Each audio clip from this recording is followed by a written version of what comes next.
We talked already about the threat that the Houthis are posing.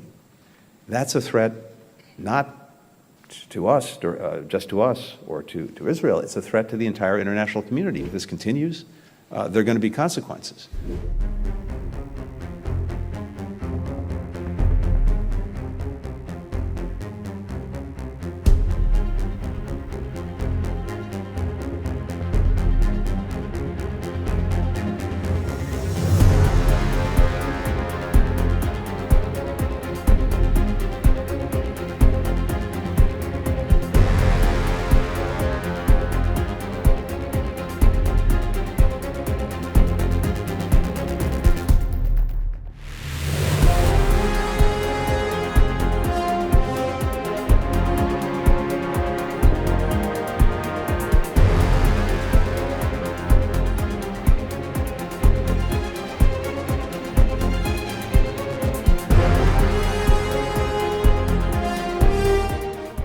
The United States stands with Israel in ensuring its northern border is secure. We're fully committed to working with Israel to find a diplomatic solution that avoids escalation and allows families to return to their homes, to live securely in northern Israel and also in southern Lebanon. Finally, we continue to discuss how to build a more durable peace and security for Israel within the region.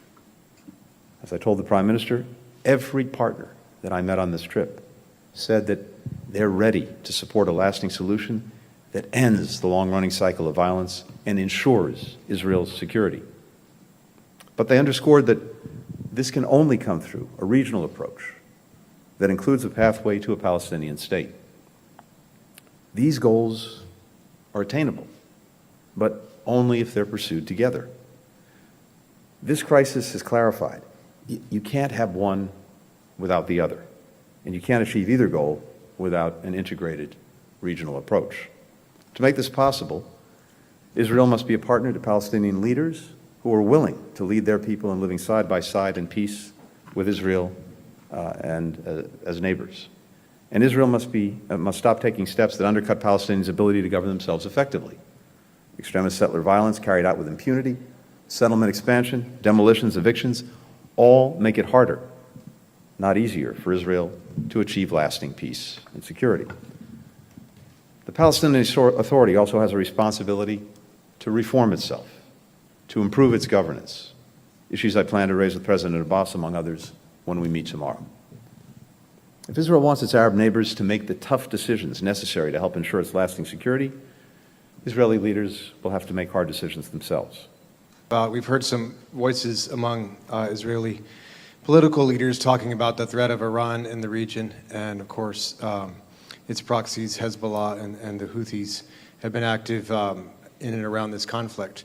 But you're bringing a message to the region of de-escalation. Was your message of de-escalation heard and agreed with when you spoke to your Israeli counterparts and political leaders today? Or, we certainly haven't seen that. In the last few days, there have been strikes on Hezbollah that would appear to be an escalation. Do you support that? And is the U.S. and its partners, are they prepared to take a strike against the Houthis because of their continued action in and around the Red Sea? Thank you. Thanks, Will. One thing that we've heard clearly, every place we've gone, including in Israel, is that escalation is in no one's interest. No one's seeking it. No one wants to see other fronts opened in this conflict. And more than that, as I've already shared, we have countries around the region that are using their relationships, using their influence to try to make sure that that doesn't happen. We had extensive discussions about that today, as we had on other days of this trip. And here we focused particularly on the situation in northern Israel. And it's very clear to me from these conversations a few things. First, we strongly support the proposition that Israelis need to know security so that they can return to their homes in northern Israel. 80,000 or so Israelis have been forced from their homes because of insecurity coming from southern Lebanon, the rocket attacks, other threats posed by Hezbollah. Equally, we believe, and the government of Israel believes, that a diplomatic path is the best way to achieve that security. And that's exactly what we'll continue to pursue. That's what the government said today, and that's what we're focused on. More broadly, we have, you're right, a number of actions being taken by the Houthis, by other Iranian proxies in Iraq, in Syria, that threaten stability and threaten the potential for conflict. And we're determined, again, that we not see escalation, that we don't have the conflict spread, and we've made that very clear. But of course, if our personnel, if our forces are threatened or attacked, we'll take appropriate steps. We'll respond. We'll protect them. We've demonstrated that in the recent past, and we will again if we have to.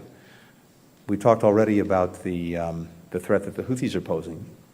That's a threat not to us, just to us or to Israel. It's a threat to the entire international community because they've been attacking shipping through the Red Sea that's vital to providing, it provides about 15% of global commerce every day.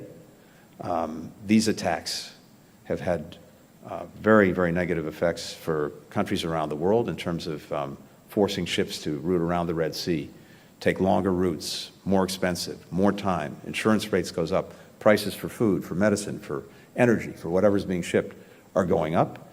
And more broadly, it's a threat to the principle of freedom of navigation that every country has a stake in.